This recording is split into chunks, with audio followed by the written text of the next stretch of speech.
नमस्कार। Vikram Singh Kheria YouTube channel में सभी विद्यार्थियों का बहुत बहुत स्वागत है।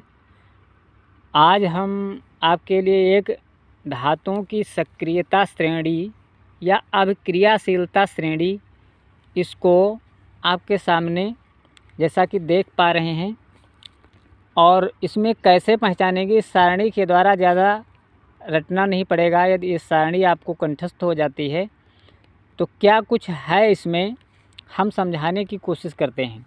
यहाँ पर हमने लिख दिया है कि सक्रियता श्रेणी में जो धातुएं हाइड्रोजन से ऊपर स्थित होती हैं, जैसा कि यहाँ देख पा रहे हैं, ये हाइड्रोजन है और ये हाइड्रोजन से ऊपर सभी धातुएं हैं।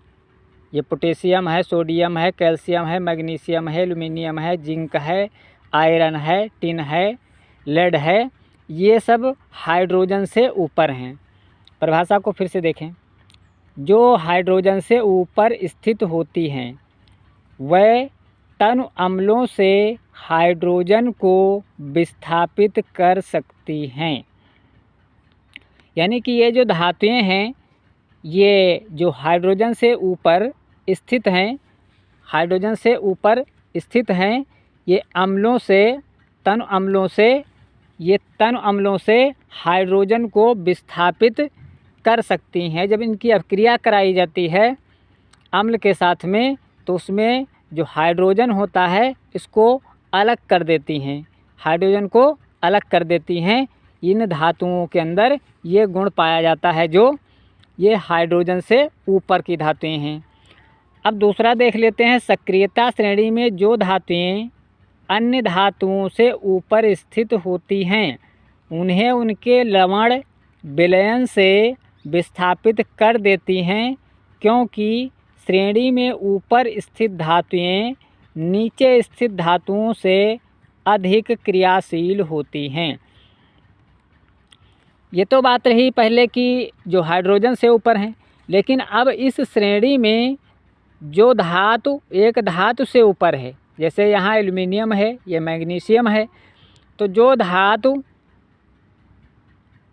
किसी धातु से ऊपर यहाँ पर श्रेणी के अंदर दर्शाई गई है, तो वो क्या करती है, फिर से देखें तो उनके लवण विलयन से विस्थापित कर देती है। तो जो कम क्रियाशील धातुएं हैं उनको उनके जो लवण विलयन होते हैं उन विलयन से उनको विस्थापित कर देती है, क्योंकि जो जितना ही ऊंचे बढ़ेंगे उतना ही धातुएं क्रियाशील अधिक होती हैं। आगे और देख लेते हैं। जिन तत्वों के वाह्यतम कोश में 8 इलेक्ट्रॉन होते हैं वह उत्कृष्ट गैसें हैं, ये अक्रिय गैसें होती हैं। ये भी हमने यहाँ पर आपको दिखाया कि 8 इलेक्ट्रॉन जिनके अंदर होते हैं अंतिम कोश में, वो उत्कृष्ट गैसें हैं। जिनको इलेक्ट्रॉनिक विन्यास करना आता है, तो अक्रिय गैस निकालने के लिए अगर आता है तो आप इलेक्ट्रॉनिक विन्यास करके निकाल सकते हैं। अंतिम कोश में, बाह्यतम कोश में 8 इलेक्ट्रॉन हैं, तो वो उत्कृष्ट गैस है, जिसको अक्रिय गैस के नाम से जाना जाता है। यहाँ आप देख पा रहे हैं, स्पष्ट रूप से लिख दिया हमने, हाइड्रोजन की अपेक्षा कम क्रियाशील ये जो धातुएं हैं हाइड्रोजन से कम क्रियाशील हैं, और ये धातुएं हाइड्रोजन से ज़्यादा क्रियाशील हैं। यहाँ पर लिखा हुआ है रासायनिक अभिक्रियाशीलता में कमी, यानी कि ऊपर से नीचे जैसे जैसे धातुएं जिस क्रम में हैं उनकी रासायनिक अभिक्रियाशीलता कम होती चली जाती है। जैसे यहाँ पर पहले आपका पोटेशियम है, उससे कम सोडियम, उससे कम कैल्शियम, उससे कम मैग्नीशियम, उससे कम एल्युमिनियम, फिर उससे कम जिंक है, फिर आयरन है। इस तरीके से लास्ट तक जो है सबसे कम क्रियाशील धातु लास्ट में और सबसे अधिक क्रियाशील धातु इस सारणी में सबसे ऊपर दी गई है। और भी क्वेश्चन आप देख सकते हैं। विद्युत संयोजकता परमाणु द्वारा त्यागे गए या ग्रहण किए गए इलेक्ट्रॉनों की संख्या को उस तत्व की विद्युत संयोजकता कहते हैं। Ca की विद्युत संयोजकता 2 और Cl की 1 होती है, क्योंकि जो कैल्शियम है इसकी विद्युत संयोजकता 2, इसके अंत में 2 होते हैं, तो ये अपना दान करके अपना अष्टक पूरा कर लेता है। अंतिम इसकी संयोजकता 1 होती है, यानी कि ये 1 और इसको मिल जाए तो ये इसका अष्टक पूरा हो जाता है, यानी अंतिम इसमें 7 होते हैं इलेक्ट्रॉन। आगे और देखिए, आधात्री अथवा मैट्रिक्स किसको कहा जाता है?